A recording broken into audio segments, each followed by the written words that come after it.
Hello friends, welcome to বর্ণালী রান্নাঘর।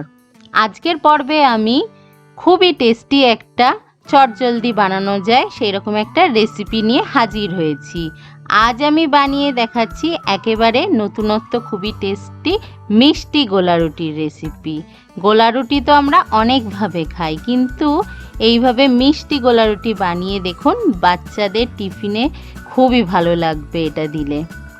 মিষ্টি গোলা রুটি যে ব্যাটারটা বানাচ্ছি, এটা বানিয়ে ফ্রিজে যদি রেখে দেন তাহলে 5 মিনিটে চটজলদি এটা বানিয়ে নিতে পারবেন। ব্যাটার বানানোর জন্য আমি নিয়েছি 1 কাপ ময়দা, স্বাদ অনুযায়ী নুন নিলাম, একটু 1 টিস্পুনের মতো মৌরি নিলাম, আর 2 টেবিল স্পুন আমি চিনি নিয়েছি। যেহেতু মিষ্টি গোলা রুটি তাই মিষ্টিটা একটু বেশি দিতে হবে, অথবা নিজেদের স্বাদ অনুযায়ী চিনিটা ইউজ করবেন। অল্প অল্প করে জল অ্যাড করে একটা স্মুথ ব্যাটার তৈরি করতে হবে। ব্যাটারটা বেশি পাতলাও হবে না, আবার বেশি ঘনও হবে না, ঠিক দেখুন এই রকম হতে হবে ব্যাটারটা।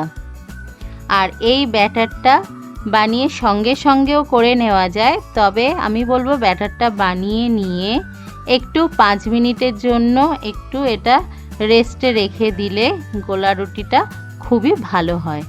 5 মিনিট পরে আমি একটা তাওয়া গরম করে নিয়েছি।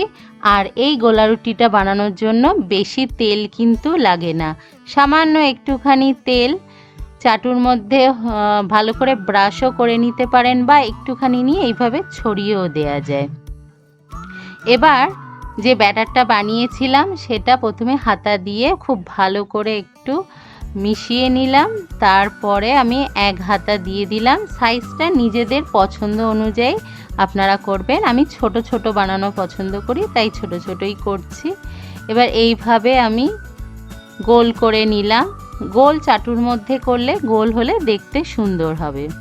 এবার মিডিয়াম ফ্লেমে এটাকে হতে দিতে হবে। মোটামুটি 2 মিনিট পরে আমি এটাকে উল্টিয়ে দিচ্ছি। খুব বেশি সময় লাগে না, 2-3 মিনিটের মধ্যেই এটা হয়ে যায়।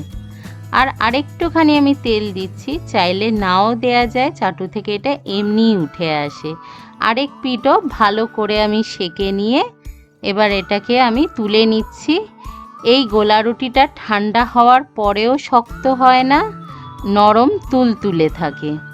তৈরি হয়ে গেল আমাদের আজকের রেসিপি মিষ্টি গোলা রুটি। অবশ্যই রেসিপিটা বানিয়ে দেখুন, বাচ্চাদের টিফিনে দেবেন, টিফিন কখনো ফেরত আসবে না। যে কোনো সময় এটা আপনারা বানিয়ে খেতে পারেন। রেসিপিটা ভালো লাগলে লাইক করবেন, কমেন্ট করবেন, আর নতুন বন্ধুদের বলবো আমার চ্যানেল সাবস্ক্রাইব করে পাশে থাকুন। দেখা হবে আবার পরের রেসিপির সাথে। সবাই ভালো থাকবেন, ভালো খান, সুস্থ থাকুন। বাই।